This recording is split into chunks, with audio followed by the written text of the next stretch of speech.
Michael, great for coming out today. It's a nice fall day. Yes, it is. Obviously, you're a little bit tucked Yes, in here. yes. Not my cup of tea. And that's okay. We'll move in the sun really soon. Excellent. But our first interactions really by circumstance, Yeah, right? Do you remember how we connected? I think it was a random connection on LinkedIn. Yeah. And ultimately, you were doing some interesting things, and I said, hey, let's have a conversation. Yeah. And we did. And I think from there, I've just kind of followed what you were working on, what you're building. I think it's fascinating. I think ultimately a lot of what's wrong with how medicine is practiced today is really just because people have learned how to do it a certain way, because that's how they've been trained. Yeah. And once you're trained in a certain way, it takes a little bit of effort for someone to actually think that it can be done a different way. Right? A full lobotomy is more appropriate. Okay. Yeah, well, if you want to kind of go all out there with it, yes. It does require out of the box thinking, and so I'm glad that you and the rest of the folks that decided to practice medicine in a different way are doing it, because hopefully others catch on that the way it is right now is not sustainable anyways. And that's appropriate because that's what Howard's about. I mean, coming to Howard University College of Medicine was all about a different experience. Yeah.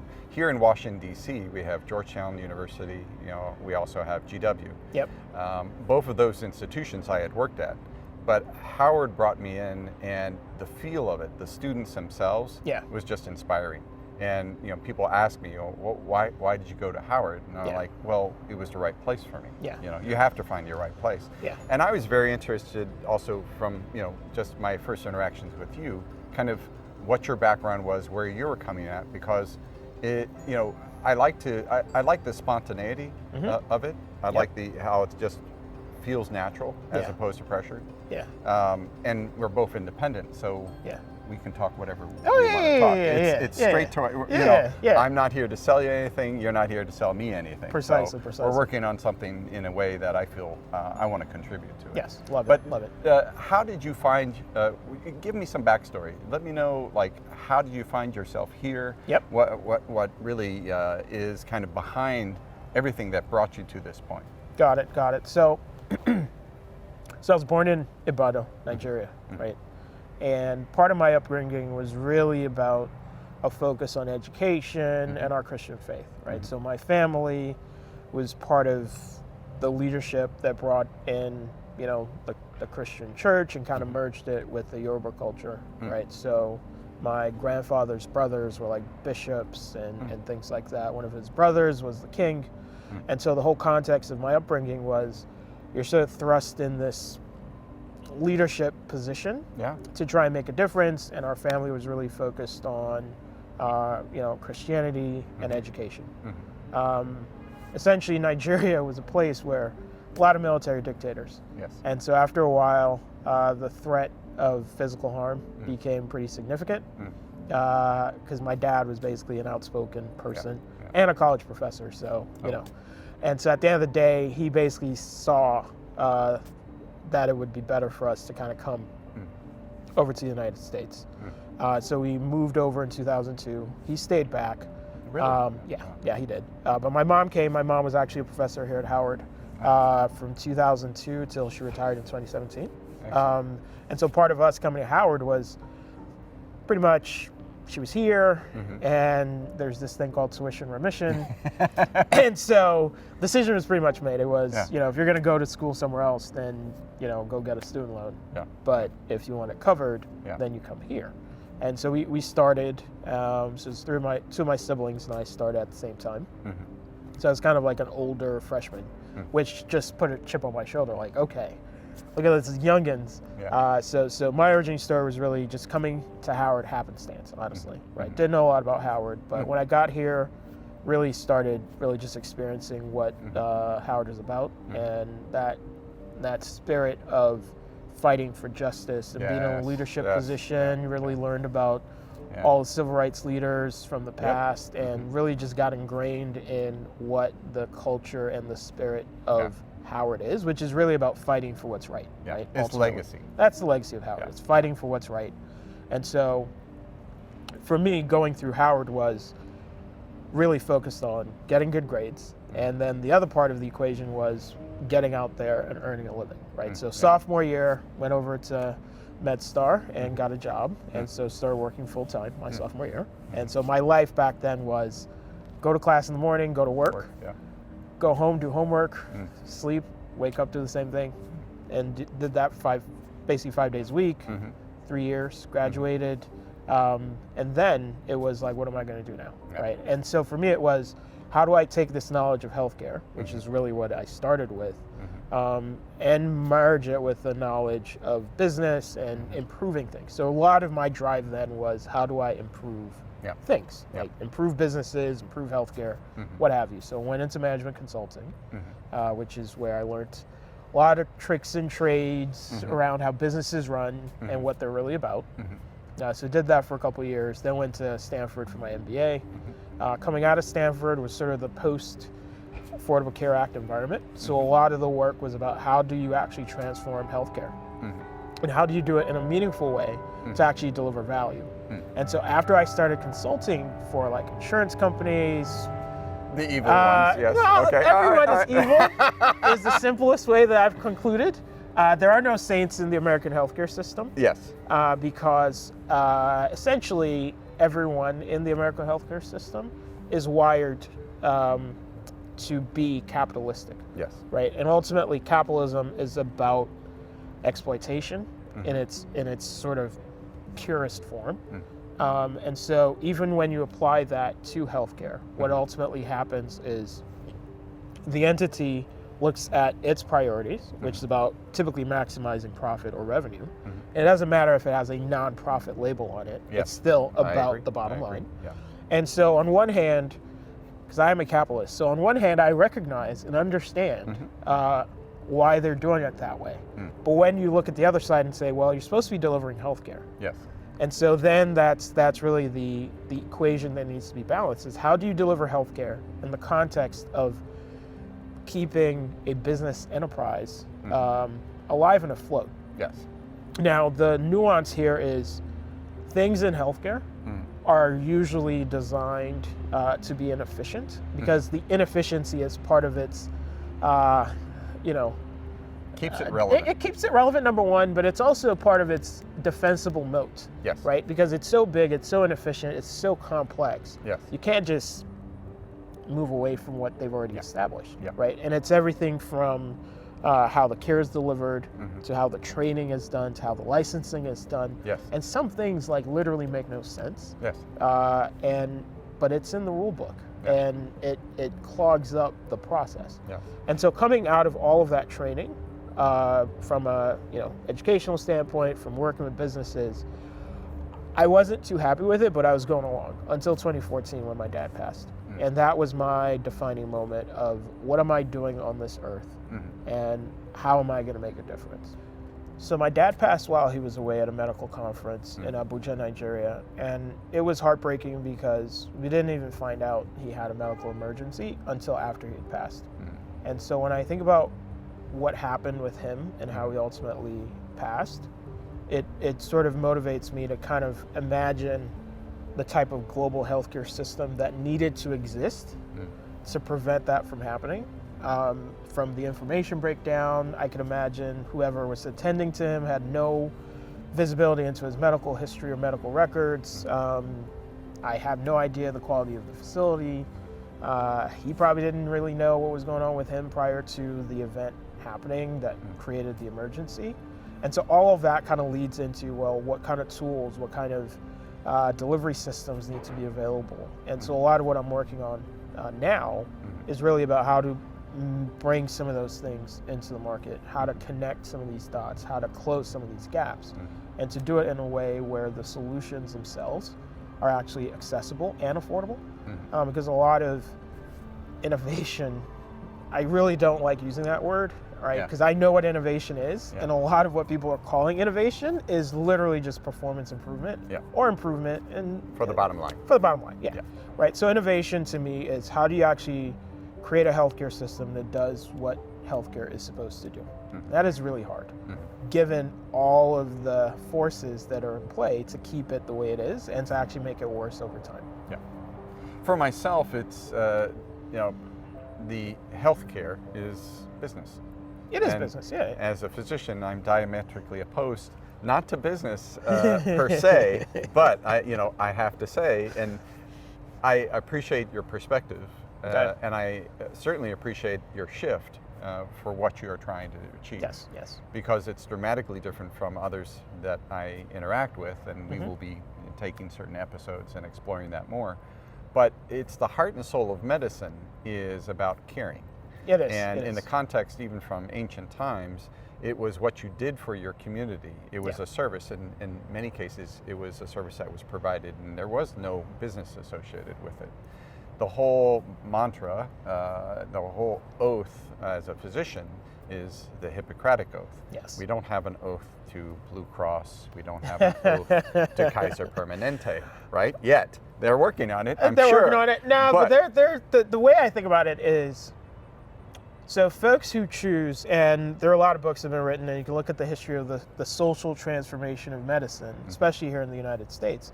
But ultimately, a part of it comes from the desire that those who choose to practice medicine have, honestly, to have some level of social status that comes with being a physician.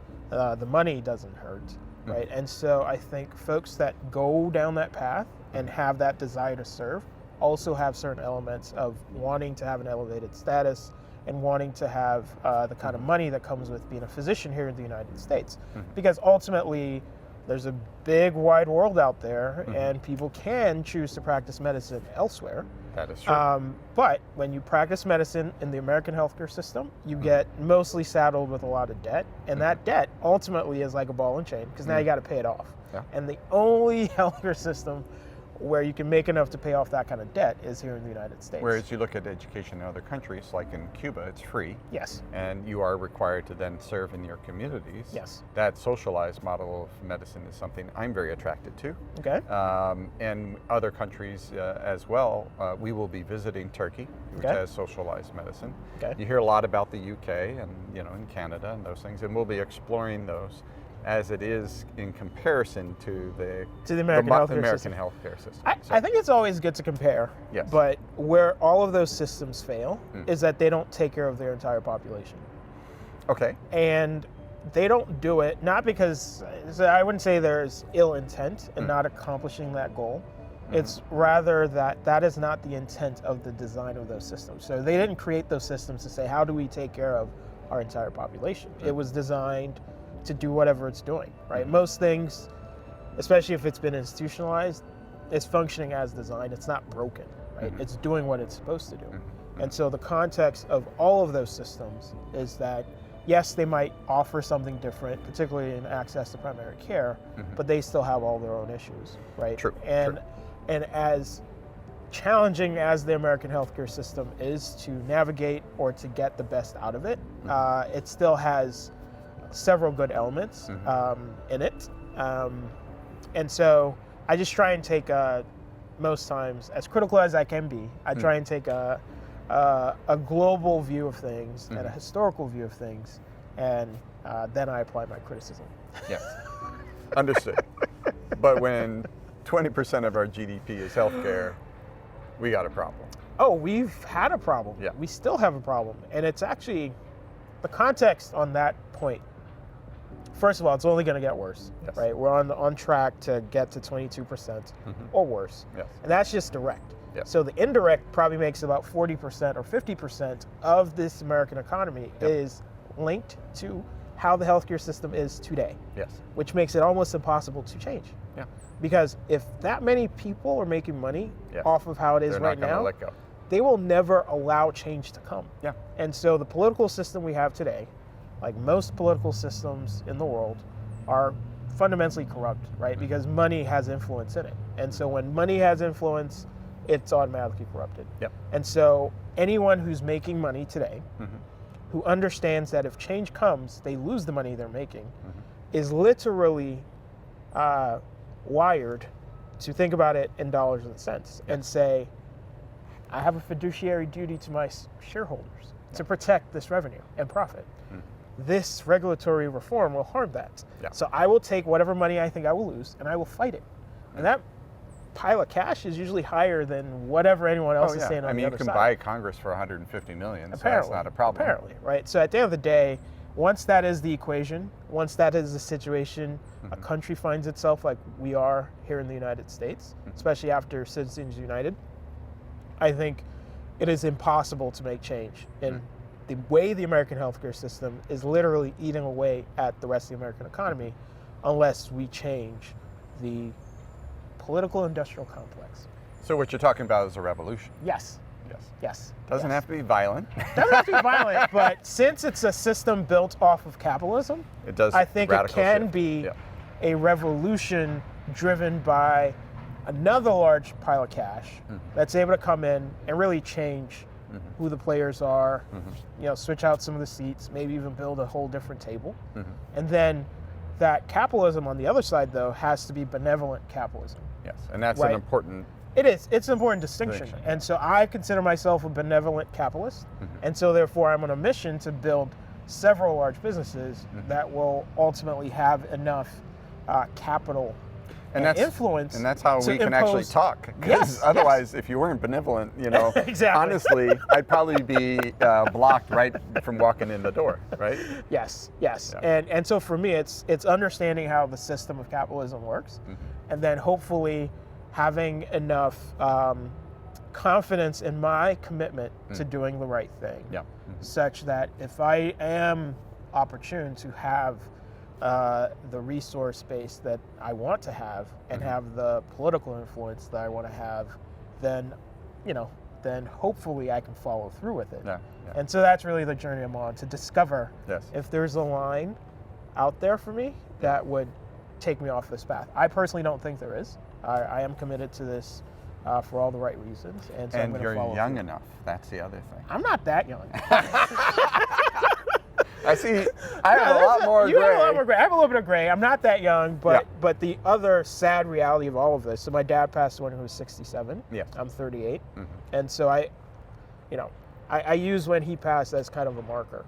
And so when I look at that and say, I'm pretty much past the halfway mark in my head, and so I'm trying to retire at 55, so that if I do go before I'm 70, at least I have a retirement existence, right? So my dad didn't. He basically, didn't retire. He wanted to retire at 70, didn't, because he passed at 67. So for me, I look at the reality, which is life expectancy for black men in the United States, around the world, 67. It's not that high, right? And so I'm a black man, and so I don't want to over-assume certain things about the trauma that black men experience, or so much that is yet to be discovered about how to actually develop healthcare solutions directed at black men, because a lot of what gets developed in the post-European colonialism era that we all live in is everything really to support the health and wealth and well-being of white guys. It just kind of is. And so No for doubt me, about it.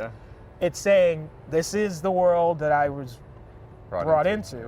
It's not the world I have to accept. True. And when I look at the numbers, when I look at the resources around the world, I'm basically on a mission to shift the power balance. Just pretty much. Growing up here in DC, one of the fundamental things as a young man was, DC was very much in a depressed state.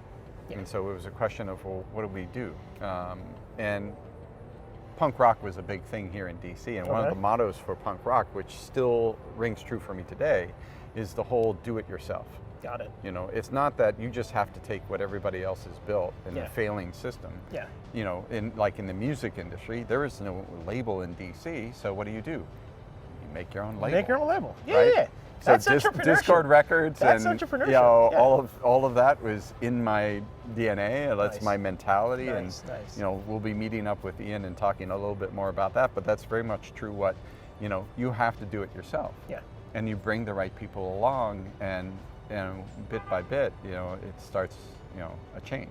It has the opportunity. It has the opportunity, and the beauty of a lot of the things I'm working on now, it's really driven by the people. Yes. Right. So there's really no gatekeeper in the traditional sense where we're needing to ask anyone's permission. Right. We're setting up different businesses really directed at connecting with consumers and engaging them on our digital platforms, and then really using that to create the opportunity to create wealth. Yes. Right. And so through that process, we just have to be authentic in what we're giving people, and it has to be valuable, and then I think the rest follows. Yeah. And it's really directed at, people who have been underserved, who are majority of the world's population. Yeah. And so if we're able to bring healthcare access, healthcare education, other resources to folks, that's what we're betting on, is that if we bet on people, they'll bet on us, and together we can build enough capital might to start shifting things I around. can't even, the voice of the people is what we really need to capture, because I could talk, and you could talk forever about this, but it really needs to come from them. It does. They want to see the change, as well, because they are actually the investors in it, and they benefit. Exactly. They are the stakeholders. Exactly, and that's what we're focused on, is really understanding the different ways we can engage communities of folks that have been underserved, left behind, ignored. Bringing their voices to the forefront, understanding what their needs are, and actually delivering, right? Doing what these institutions are supposed to be doing, instead of what they're currently doing, which is most of the time nothing in a meaningful way. Yeah, and a big part is helping them, raising them up, educating them about what it is at stake here for their communities.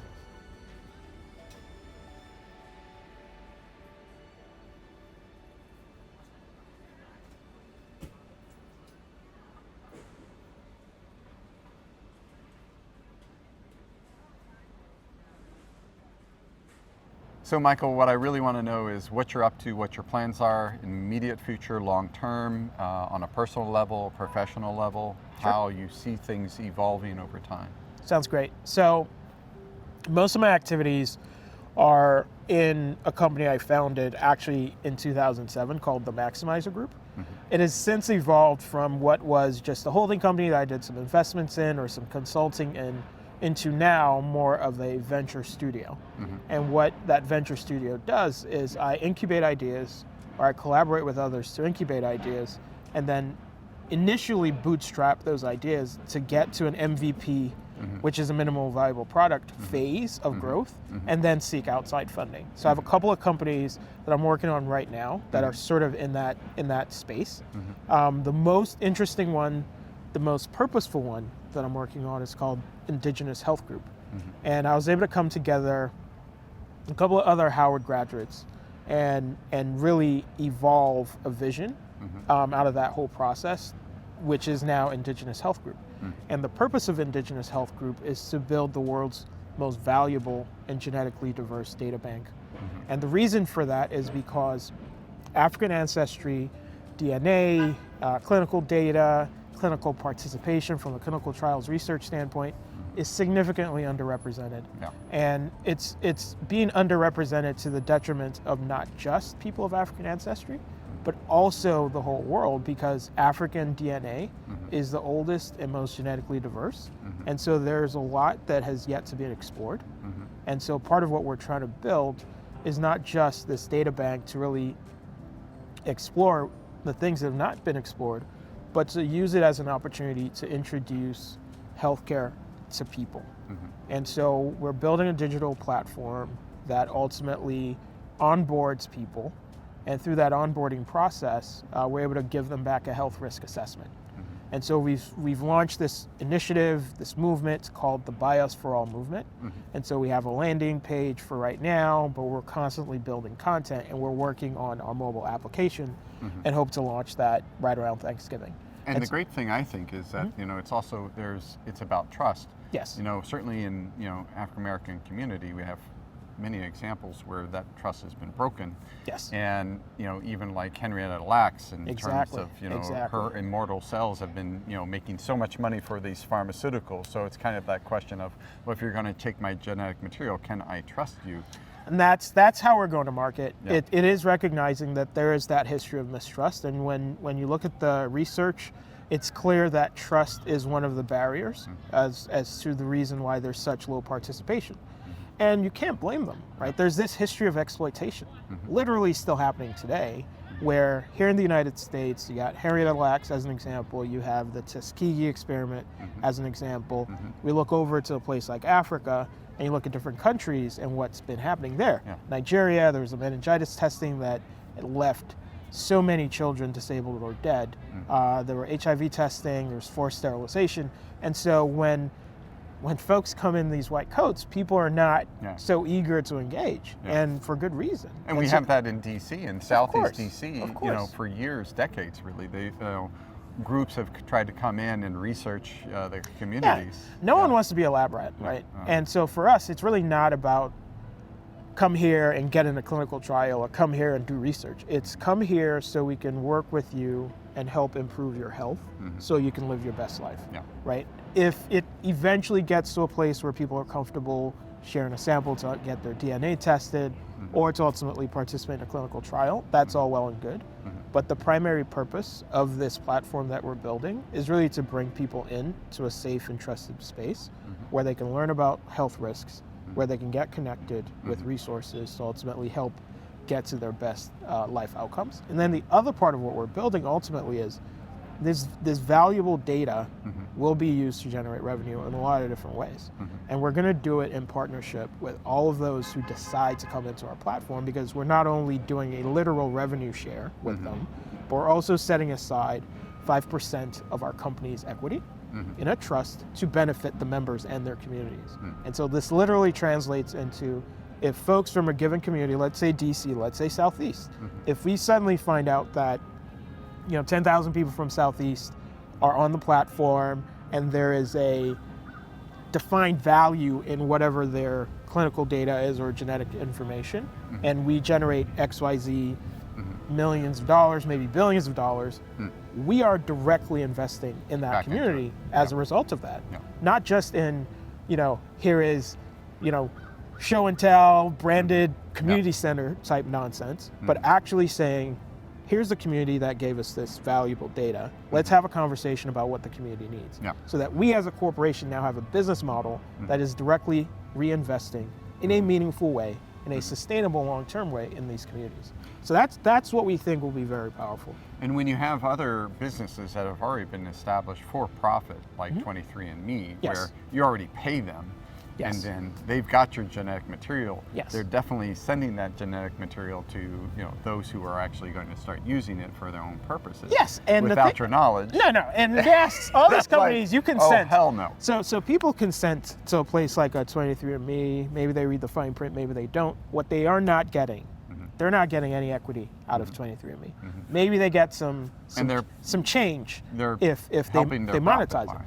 Well, of course, that's the business model, right? So, but at the end of the day, it's saying this is a way to generate revenue, and you can reinvest in the source of the asset that allowed you to generate that revenue, or you can be a greedy capitalist, right? So I am a benevolent capitalist, and so I think for a movement like this, it's really about connecting with the community, connecting with the people, and yes, there'll be early adopters and there'll be skeptics, and so for us, we want to prove it out over time that this is a better model, it is a valuable model, and others have tried it.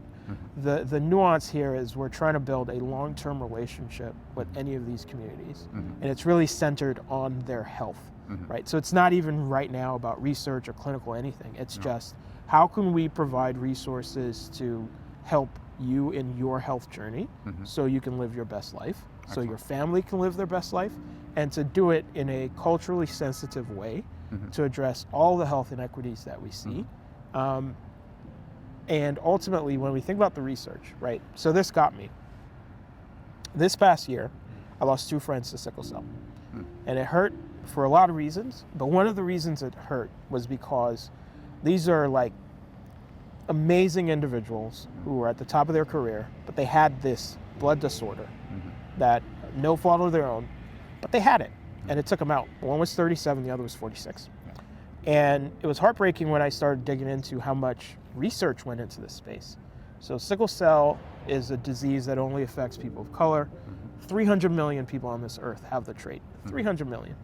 And I said, okay, who's spending money on research? So I looked at NIH.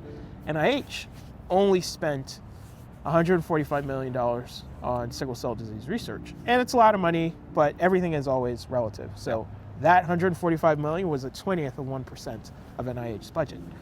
And then I said, what else do they spend money on? So it turns out they spent twice that much on dietary supplements research. I'm not kidding you. Really? In 2020, NIH spent twice as much on dietary supplements research than they did on sickle cell. They spent our tax money, so it's not like NIH is some entity that just has money. No, we pay taxes and then they use it for something. For supplements. So dietary supplements, $318 million. And what did we get from that? I don't know. Whoever does dietary supplements research got the money. And then they spent 4 times as much as they did on sickle cell on physical activity research. Physical activity research. Okay. I'm not even sure what body of science that is around physical activity research, but you know, it is what it is. Okay. Then the one that got me, because it directly ties back to what we talked about earlier around how things are designed for supporting the well-being, essentially, of a bunch of white guys, right? Aging. 30 times as much was invested in aging research. So I look at aging research and say, what are we researching? We will age, we will die. That's kind of it. Yeah. But 30 times as much was spent on aging research than on sickle cell disease research. And so then it got 300 million people carrying the trait. Yes. And so then it got me. It's like, no, these institutions are never going to change. They are designed to do what they're doing. And I don't want to spend a lifetime complaining, lobbying Congress, waiting for policy change. I don't want my children to have to fight these battles, right? And so for me, in this point in my life, in this point in my career, it's about building the type of enterprise value and building the type of capital resource to just do some of these things. You're doing it yourself. Basically, right? You build this kind of enterprise that we're talking about with Indigenous Health Group. Then we can actually fund the research ourselves. We can use the data bank to support these kind of things. So for me, with sickle cell disease as a priority, we're going to reach out to that community, get as many of those folks onto the platform, see if we can form cohort studies and actually just start moving the science forward. And here at Howard, so Dr. James Taylor is a professor here in hematology, and he actually works with a number of individuals. I also have patients with sickle cell disease, and I'm taking care of them, and we collaborate together, and it's good to come back. Would love to be part of that collaboration for sure. Absolutely, because he's phenomenal, and he struggles, certainly every day with trying to help. In the confines of an institution that doesn't. So that really is what hit me to just be bold. I mean, you come to Howard, we're on Howard, right? And it's basically Howard's Yards. It's basically Howard ground at this point. And so for me, it's saying, no bones about it, no apologies. I understand the world for what it is. I refuse to accept it for what it is, and I'm going to try and make a difference so that my children don't have to sort of pick it up basically from right here, trying to advance the ball a little bit. And it's going to come from investing in people. Yes, right? Always. The people is where all this starts. Invest in the people, provide the opportunities, provide the supports, and good things will follow. And that's why we're so desperate to capture these stories and get others to contribute, because doing this, we start to generate, a movement. Yes, and it's what it takes. It's very much the spirit of what we're trying to do with the series, in a way that, people can listen and learn and come along, tell their stories as well, and share the experience. So it's what needs to happen. It's what needs to happen, because our political system in this country, it's a political industrial complex. It's you ain't gonna change that. It's not gonna change. So I wrote a book that kind of talked about what we could potentially do, but with this latest round of gerrymandering, I don't even think that would work. So it's basically an element of around strategic migration, right? Tell me more about your book, though. Sure. So my book, published earlier this year, it's titled "American Healthcare Isn't Broken: How the American Healthcare Cartel Undermines American Prosperity." And so it's really a book that walks through, so it really starts with just sort of a personal background of kind of my origin story, translates into some of the experiences I've had in academic life, professional life, personal life, around exposure to systemic racism and just some of the challenges of kind of fighting through that every single day. And it got me to a breaking point last summer where I was still at the VA, as the chief innovation officer. It was right around the protests that kind of erupted after George Floyd was murdered on TV or recorded being murdered. And so for me, it was a moment of, what am I doing, right? So I'm sitting in this SES position, I was like, I could ride out to retirement like a lot of people do. But I looked out there and said, what would that mean for me personally, for my soul? Yeah. What would that mean for my children? If I just said, you know what, I'll be fine. It just didn't sit right with me. Yeah. And so I said, I'm going to make a difference. And got you I've been on a angry journey. enough. It got me angry enough. And I think the anger's kind of been there, but I've always kind of suppressed it and said, this and that. And I think I just had enough. And the anger is now being channeled towards making a difference through what I know well, which is business. And I'm not allergic to money or wealth or power at all. Like I'm not one of those folks who are like, capitalism, it is what it is. And it is the system of the world right now. And so for me, it's saying, how can I take that system to do what it does, which is to accumulate wealth in the hands of a few. But I want to be those hands. So that once I have the wealth and the power, then you can make some changes, because that's ultimately what will bring about change. Protests are largely ineffective. Hope is largely ineffective. You have to plan, you have to execute. Hoping something will happen. Whole lot of talk. Never does anything. Pontificating about stuff, not going to change anything. Just fixating on following the political process, not going to change anything. Because while people are pontificating, hoping, protesting, those with actual power are making changes. And they've been making those changes, which is why, it's still happening, right? The gerrymandering's still happening, the voter suppression's still happening, the corrupt nature of how elections are financed is still happening. And so if those fundamental things are literally getting worse, and people are fixated on protesting and pontificating and just basically accomplishing nothing, then nothing's going to change just because time is passing, right? So for me, it's saying this is how this is set up.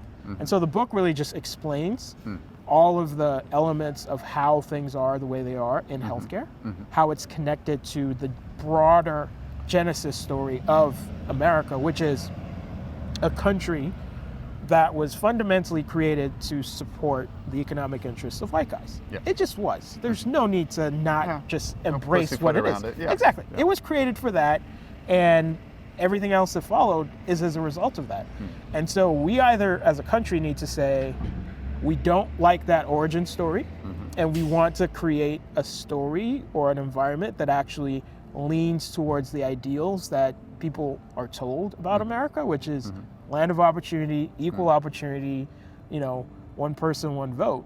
When you look behind those words, that's not the reality. And so it's a question of, are we trying to move towards this? Or are we going to stick with, here's a nation where its resources, where its power structures are always going to favor the white guy, which at the end of the day, it's a tribalistic thing, and that's how a lot of the world is structured. True. What that fundamentally leads to, when I think about a place like Nigeria, is it elevates essentially incompetent, mediocre people to positions of authority, which is literally how you destroy. The Peter Principle. Exactly. That's literally how you destroy empires. That's literally how you destroy countries.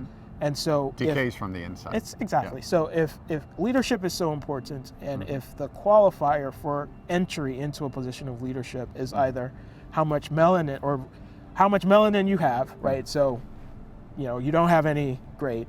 And then what's in between your legs, which is basically white guys, right? So it's, if you're a guy and you're white, then you get to make it to the top. And if you're not, you have to fight harder or longer. You may never make it there. And that's how a society makes the decision on who gets to leadership. Then you're going to have more Trumps. You're going to have more perverts like Matt Gaetz getting to positions of power and staying in positions of power. And how that story ends has already been told generations ago. It's not headed to a good place. All the way back to Roman times. Exactly, right? This is not a new thing. Like conquering, subjugation, all this stuff. They all of it crumbles because the formula is set. If incompetent, corrupt people are in positions of authority, either in government or business, society decays. And there is the opportunity right now to make a change, or just sit back and watch it burn. Yes, because it's not even a hope thing. It's this is kind of like the equation, right? So We're going to see how things play out, but I'm not even waiting for that to resolve itself. don't. I'm basically saying we have climate change, we have all of these issues, and I'm working to make a difference without waiting for any institution to do the right thing. On any level. I don't have time to wait anymore. I don't. I want to live my life now. I want to live my life. Yeah. I want to retire early and just know that I put in a good effort. And that wasn't going to come sitting in my job as an SES or getting another job even in the private sector. I hate bureaucracy. I'm literally allergic to it at this point. And so for me, it's about figuring out what needs to happen, putting the right team together to actually execute, and just run and just get it done, and understand that the systems are not designed for someone like me to be successful. And so once you understand that a system is not designed for you to be successful, and you understand that you have so many obstacles, then you create a plan with that in mind, right? Versus living in la la land thinking equal opportunity and equal access, and then you get hit in the face with the reality that no, there is no equal access, there is no equal opportunity.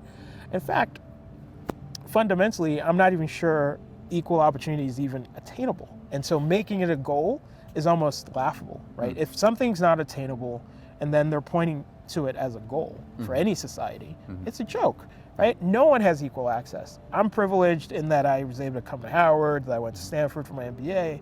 I have relationships as a result. Those relationships are not open to everyone, right? So that's one scenario where I can look at myself and what I've been able to accomplish and say, yes, I have this.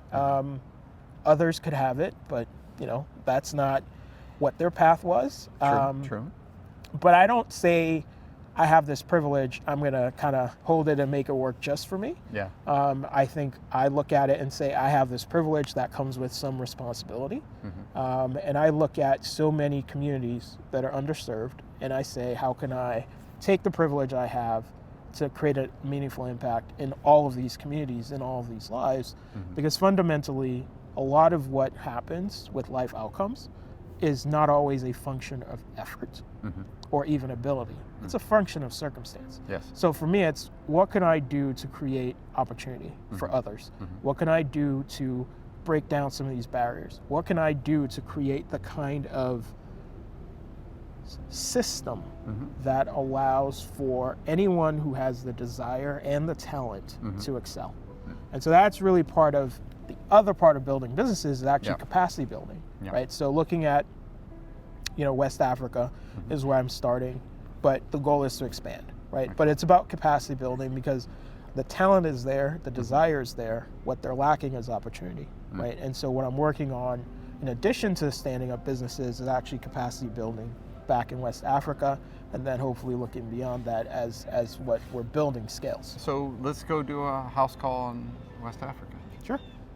I mean, happy to. We'll go in Southeast. We'll do a house call together. Happy you to. Can see I have enough relationships in Ghana and Nigeria that we can pull it off with any of the university systems. Then hey, that'll be a. One of our strategic partnerships is looking at working with the health commissioner of a couple of states back in Nigeria as we roll out indigenous health around the world.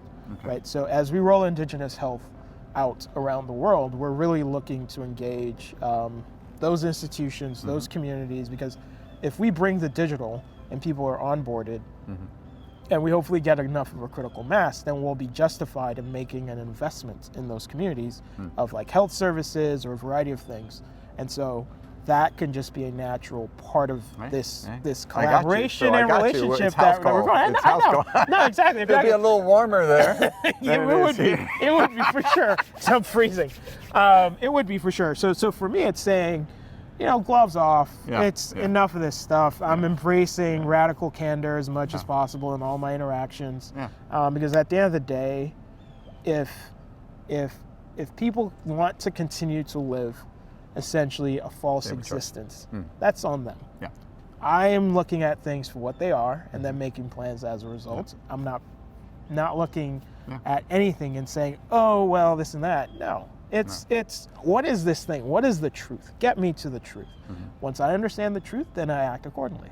So for me, it's about getting to the truth in anything and finding other like-minded people, because the richness of the relationships and the conversations you can have. Exactly. Once Yeah. it's like, what is the truth? Yeah. Let's just get to the truth and then engage. And then it's trying to break down the barriers and get to the real connection that we have Yeah. with each other. Yeah, exactly. You know, there doesn't have to be separation. No. We can all get there, you know. Yeah. But you Yeah. need the right people in leadership. Oh, That's yeah. the thing. Oh, yeah. It's all about leadership, Yeah. right? When you fundamentally put low character morons in positions of power, seriously, Yeah. then everything else what fails. can you You expect? can't. Yeah, It yeah, just yeah. It and devolves, it yeah. just devolves. Yeah. I mean, if that is fundamentally who we are elevating, Yeah. first of all, it says something about humanity, number one. Yeah. But if that is the caliber, and that's kind of how all of what we're seeing now it is also trending. it requires people to wake up and to realize that they're being lied to. People realize it, I think. They just don't necessarily see a path to a better outcome because you look across the board, and yes, you know, they say politicians lie to them all the time. They make promises they don't keep. And then they say, what do they do, right? Where is the critical mass to pick a different path? It doesn't necessarily exist. That's the With bad the leadership, challenge. yeah. And I think that's our cue. Yes. If you happen to find any of this interesting, or more importantly, if you want to collaborate, check out the link below so that you can send us your comments, any stories you may have, anything. You know, we're happy to entertain it, and this is really about us going on a journey together.